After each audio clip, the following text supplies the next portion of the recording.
Underworld की दुनिया की आपने ऐसी कई कहानी सुनी होगी जब दाऊद ने या उसके गैंग के गुर्गे ने किसी के घर में घुसकर अपने दुश्मनों को मारा था।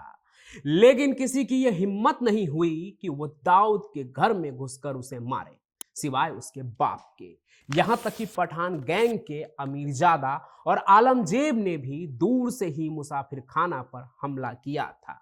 लेकिन अंडरवर्ल्ड के खूंखार के लिस्ट में एक नाम ऐसा भी है जो न सिर्फ दाऊद के घर में घुसा, बल्कि ऐसे तोड़ फोड़ और तबाही मचाई कि दाऊद भी हैरान रह गया।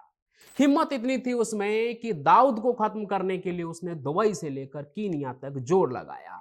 अब यह गुंडा दाऊद को मारने के लिए दुबई से लेकर कीनिया तक चला गया, तो आप इसे छोटा राजन का कोई गुर्गा मत समझ लीजिएगा, क्योंकि दाऊद को डराने वाला ये गुंडा हाजी मस्तान के लिए काम करता था और हाजी मस्तान के लिए ही उसने पहला कत्ल भी किया।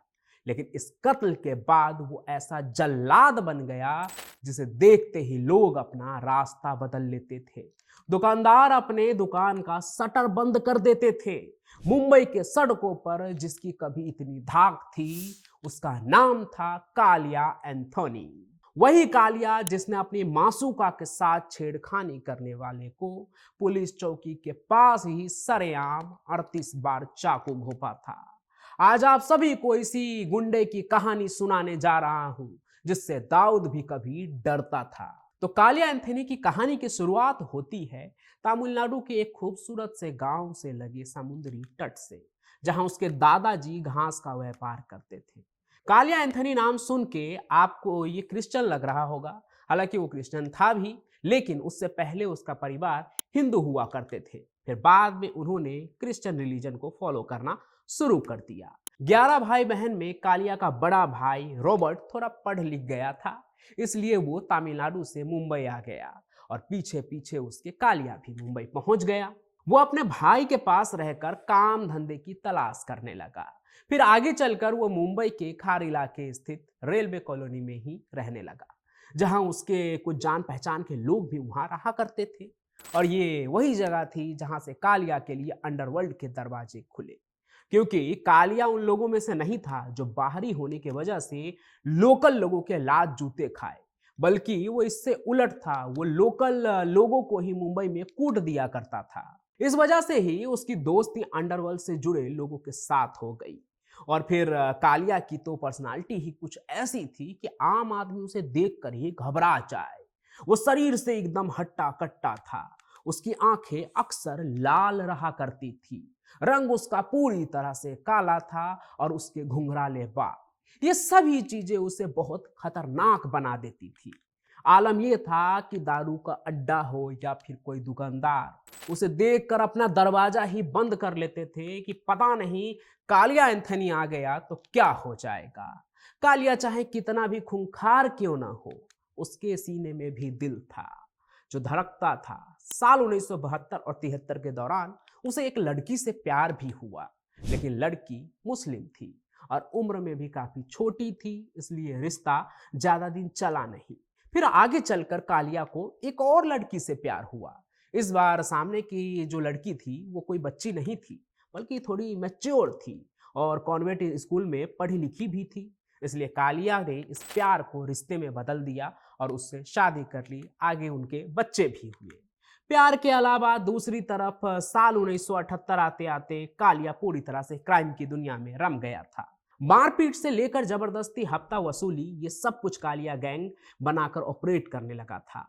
खौफ इतना बढ़ने लगा कि उस समय के बड़े बड़े डॉन भी जो होते थे वो कालिया से मिलते थे। यहाँ तक कि वर्दा भाई तक के गैंग की ओर से उसे ऑफर आया था कि कालिया तुम हमारे साथ जुड़कर काम करो, लेकिन कालिया ने डॉन को भी ना कह दिया। दूसरी तरफ ये वो वक्त था जब नया नवेला दाऊद मुंबई की अपराध की दुनिया में अपना पांव पसार रहा था और बाप के चमड़े की बेल्ट से मार खा रहा था। अब यहाँ दाऊद की बात इसलिए क्योंकि आगे कालिया की भिड़ंत दाऊद से ही होने वाली है, क्योंकि अंडरवर्ल्ड में दाऊद के बिना कहानी अधूरी ही रहती है। तो कालिया वो गुंडा था जिसने एक तरफ वर्दा को मना कर दिया, तो दूसरे तरफ कव्वाली के शौक की वजह से हाजी मस्तान के साथ मिलना जुलना हुआ करता था। कालिया हर साल मुंबई के खार ईस्ट में कव्वाली का प्रोग्राम ऑर्गेनाइज करवाता था, जिसमें डॉन हाजी मस्तान भी आया करते थे। धीरे धीरे उनके बीच बातचीत बढ़ी तो कालिया हाजी मस्तान के लिए काम करने लगा। एक बार की बात है कि हमेशा की तरह कव्वाली का प्रोग्राम चल रहा था। कव्वाली के उस प्रोग्राम में हाजी मस्तान और एंथनी कालिया जो है दोनों स्टेज पर मौजूद थे। कव्वाली का प्रोग्राम एकदम मस्त चल रहा था। इसी दौरान पब्लिक के बीच सामने बैठे लोगों में से एक आदमी बेहुदी हरकतें करने लगा। ये देखकर हाजी मस्तान को काफी गुस्सा आया, लेकिन वो चुप रहे। इस बात को एंथनी कालिया ने भी नोटिस किया। कहते हैं कि जब प्रोग्राम खत्म हुआ तब हाजी मस्तान ने कालिया एंथनी को इशारा किया और इस इशारे का असर ये हुआ कि उस आदमी की उसी रात मौत हो गई। कालिया एंथनी के हाथों ये पहली हत्या का मामला था। फिर इसके बाद साल 1981 में एक ऐसी घटना घटी जिसने कालिया के नाम की दहशत को 10 गुना बढ़ा दिया। दरअसल सत्यवान पंचाल नाम के एक आदमी ने कालिया के माशूका के साथ छेड़छाड़ कर दिया था। ये गणपति उत्सव का वक्त था। कालिया भी गणपति उत्सव मनाया करता था, लेकिन ये खबर सुनते ही उसका खून खौल गया और उसने उस आदमी को सरेआम सड़क पर दौड़ा दौड़ा कर मार दिया। और जिस जगह उसने उसका कत्ल किया उस जगह से पुलिस स्टेशन सिर्फ 100 या 150 मीटर की दूरी पर था। लेकिन इस बात से कालिया एंथनी को कोई फर्क नहीं पड़ता है। वो बिना डरे हुए भरे बाजार सरेआम उसको 38 बार चाकू मारता है और हमेशा हमेशा के लिए उसे खत्म कर देता है। हालांकि कालिया उस वक्त गणपति उत्सव मना रहा था और पंडाल को छोड़कर जाते नहीं हैं, लेकिन इस हत्या के बाद वो पंडाल को वैसे ही छोड़कर गणपति जी को अकेला छोड़कर अंडरग्राउंड हो गया। इसके बाद कहते हैं कि मुंबई पुलिस ने गणपति उत्सव को जारी रखा और अपने स्तर पर गणपति पूजा में जो भी होता है वो सब कुछ किया उन्होंने, और इस वजह से उनकी तारीफ भी हुई। दूसरी तरफ एंथनी कालिया या कालिया एंथनी अंडरग्राउंड हो चुका था और वेश बदल के भी छिपा हुआ था। उसे पकड़ने के लिए पुलिस भी दूसरी तरफ लगी हुई थी और वो भी वेश बदल कर उसको ढूंढने की कोशिश कर रहे थे। और आखिरकार एक दिन कालिया जो है वो गिरफ्तार कर लिया जाता है। कहते हैं वो तमिलनाडु में छिपा था, वहां से गिरफ्तार करके उसे वापस मुंबई लाया जाता है, जिसके बाद उसे आर्थर रोड जेल में रखा जाता है, जहां उसकी दोस्ती होती है दाऊद के दुश्मन करीम लाला का भतीजा और अंडरवर्ल्ड के बिगड़े नवाब समद खान से। जिसके बाद वो जेल में रहकर ही एक्सटॉर्शन का रैकेट शुरू कर देता है। उसके इसी काले कारनामे को देखकर मुंबई की जेल से उसे नागपुर के जेल में शिफ्ट कर दिया जाता है। लेकिन मुंबई से नागपुर जेल भेजने का भी कालिया पर कोई असर नहीं पड़ता है। एक्सटॉर्शन का पूरा खेल उसका नागपुर जेल में भी चलता ही रहता है। एक बार की बात है, पेशी के लिए ट्रेन के रास्ते कालिया को नागपुर से मुंबई लाया जा रहा था। उतरना उन्हें था वीटी स्टेशन पर, लेकिन कालिया पुलिस वालों को मना लेता, उससे रिक्वेस्ट करके दादर स्टेशन पर ही उतर जाता है और वहां से कोर्ट की जगह अपने खार वाले घर पे पहुंच जाता है।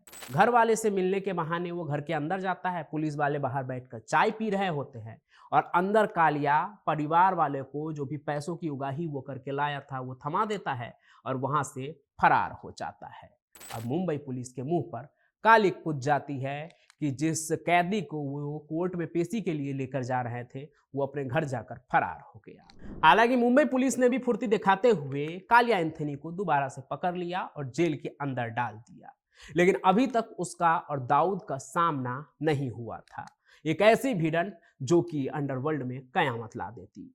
और अब वो वक्त आ गया है जब कालिया एंथनी का सीधे सीधे दाऊद इब्राहिम से सामना होने वाला था। तो होता क्या है कि साल 1983 में कालिया के साथ उसके धंधे में उसका भाई एल्बर्ट भी एक्टिव हो जाता है। कालिया जेल में था तो उसका भाई एल्बर्ट जो था वो अपने भाई के बिहाफ पर सारे जो उसके वसूली के धंधे थे या बाकी जो भी इलीगल धंधे थे सब वही देखता था।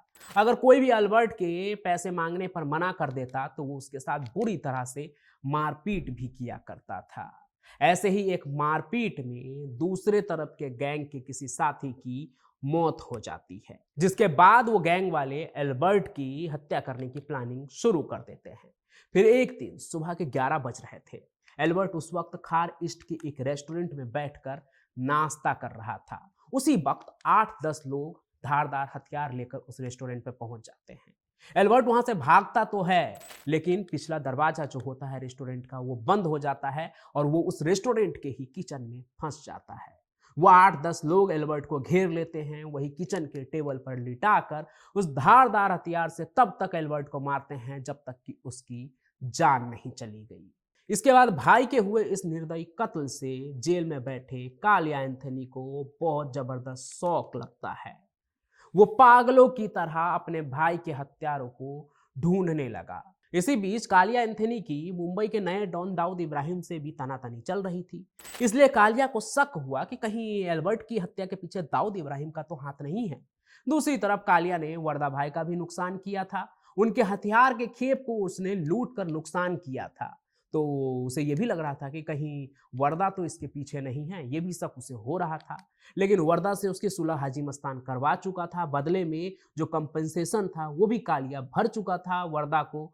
तो पूरा जो शक है घूम फिर के दाऊद पर ही आता है। आगे चलकर जब एंथनी को ये पता लग गया कि एल्बर्ट को दाऊद इब्राहिम ने ही मरवाया है, वो इसलिए क्योंकि एल्बर्ट ने मारपीट में जिस गैंग के एक साथी को मार दिया था उसका दाऊद इब्राहिम के गैंग से लेना देना था।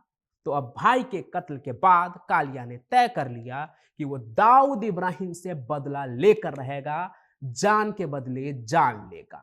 दूसरी तरफ दाऊद इब्राहिम उस वक्त पठान गैंग के साथ अपनी लड़ाई लड़ रहा था और अपनी सुरक्षा के लिए स्पेशल सिक्योरिटी का भी इंतजाम करके चलता था, जिसमें उसका सबसे खास खालिद पहलवान भी उसके साथ होता था, जो उसका मेंटोर था।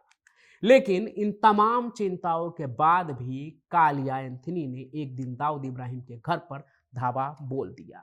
लेकिन यह दाऊद की किस्मत थी या कालिया की, दोनों का आमना सामना ही नहीं होता है, क्योंकि दाऊद इब्राहिम उस वक्त घर पर ही नहीं था। तो गुस्से में कालिया और उसके साथियों ने दाऊद इब्राहिम के घर में काफी तोड़ फोड़ मचाई और हाथ मलते हुए लौट गए। हालांकि ये दाऊद का डर था या फिर कुछ और, उसने कालिया की इस हरकत को इग्नोर कर दिया, कोई जवाब नहीं दिया। कहते तो ये भी है कि उस वक्त दाऊद का पूरा फोकस जो है वो पठान गैंग पर था। समत पठान को मारने की प्लानिंग चल रही थी उस वक्त, इसलिए उसने कालिया को इग्नोर किया। समत पठान अंडरवर्ल्ड में वो कत्ल है जिसके बाद दाऊद इब्राहिम हमेशा के लिए मुंबई छोड़ के दुबई का हो गया। कहते हैं भाई की मौत का बदला लेने के लिए कालिया ने अपने लोगों को दुबई भी भेजा था और कीनिया भी, ताकि दाऊद को खत्म किया जा सके। लेकिन जब दाऊद को छोटा राजन नहीं मरवा पाया तो कालिया क्या ही करता। हालांकि भाई के कत्ल का बदला लेने के लिए उसने भरपूर कोशिश की। इन सभी चीजों के दौरान कालिया काफी समय तक जेल में ही था। फिर कहते हैं 1985 में एक दिन पेशी पर जाते वक्त पुलिस वाले से उसकी झड़प हो गई। कहते हैं झड़प भी कुछ ऐसी थी कि जो हवलदार उसे लेकर जाता था वो उसको गाली वाली देता था। तो कालिया एंथनी ने एक दिन लात मार दिया उस हवलदार को। इसके बाद सभी ने यह तय कर लिया था कि अब कालिया एंथनी का गेम ओवर करना है। फिर एक दिन आता है और कालिया एंथनी के साथ पुलिस का कुछ ऐसा ही होता है और चौकी इंचार्ज शायद अनिल तलपड़े थे, जिन्होंने गोलियों से भूनकर कालिया एंथनी का एनकाउंटर कर दिया। लोग बताते हैं कि ये एक सोची समझी प्लानिंग थी, कोई ऐसा इनकाउंटर नहीं था कि अपराधी भाग रहा था या कुछ भी था। हालांकि ये अंडरवर्ल्ड की बहुत पुरानी कहानी है और कुछ इस तरह से कालिया का जो है गेम ओवर हो जाता है अंडरवर्ल्ड के उस खूंखार गुंडे का, जिसे लोग देखकर ही डर जाते थे। मांगी ये कहानी आपने सुनी थी या नहीं, कमेंट जरूर कीजिएगा। साथ ही साथ आप क्या सोचते हैं वो भी नीचे कमेंट करके जरूर बताइए और इस कहानी को लाइक कीजिए, ज़्यादा से ज़्यादा शेयर कीजिए। हमारे इस चैनल को सब्सक्राइब भी आप जरूर कर लीजिए, ताकि ऐसी ही कहानियां लेकर जब मैं आऊं तो आपके पास उसका नोटिफिकेशन पहुंच पाए। बाकी मैं पंचम प्रकाश आपसे मिलता रहूंगा किसी और सफर में, किसी और कहानी के साथ। तब तक के लिए आपका बहुत बहुत धन्यवाद।